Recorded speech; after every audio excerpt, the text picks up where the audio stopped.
మామిడి పండు వేసి రవ్వ కేసరి.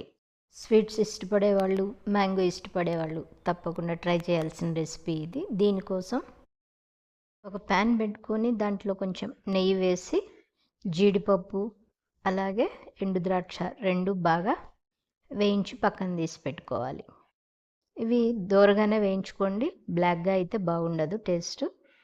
ఇప్పుడు అదే ప్యాన్లో ఒక కప్పు బొంబాయి రవ్వ తీసుకొని బాగా వేయించుకోవాలి. రంగు కొంచెం రెడ్ కలర్కి టర్న్ అయ్యేటట్టు వేయించుకోవాలి.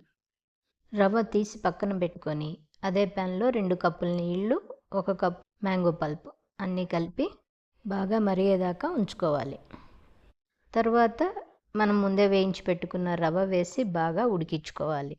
ఇది మధ్య మధ్యలో తిప్పుకుంటూ చూసుకొని ఉడికించుకోవాలి. రవ్వ బాగా ఉడికిన తర్వాత 3/4 కప్పు పంచదార పొడి అలాగే 1/2 కప్పు బాదం మిల్క్ పౌడర్ 2 వేసి మిక్స్ చేస్తున్నాను. ఇది కొంచెం సేపు ఉడకాలి. దీంట్లోకి ఇప్పుడు నేను ముందే నానబెట్టుకున్న కుంకుమ పువ్వు కూడా వేశాను. అన్నీ కలిపి బాగా ఉడికించుకొని కొంచెం సేపు మూత పెట్టి బాగా కుక్ అయ్యేలాగా ఉడికించుకోండి. లాస్ట్లో ఇంకొంత నెయ్యి వేసి మనం ముందే వేయించి పెట్టుకున్న బాదం పప్పు, జీడిపప్పు అన్నీ మిక్స్ చేసుకోవాలి. రెసిపీ రెడీ అయింది. డీటెయిల్డ్ వీడియో కావాలంటే కింద లింక్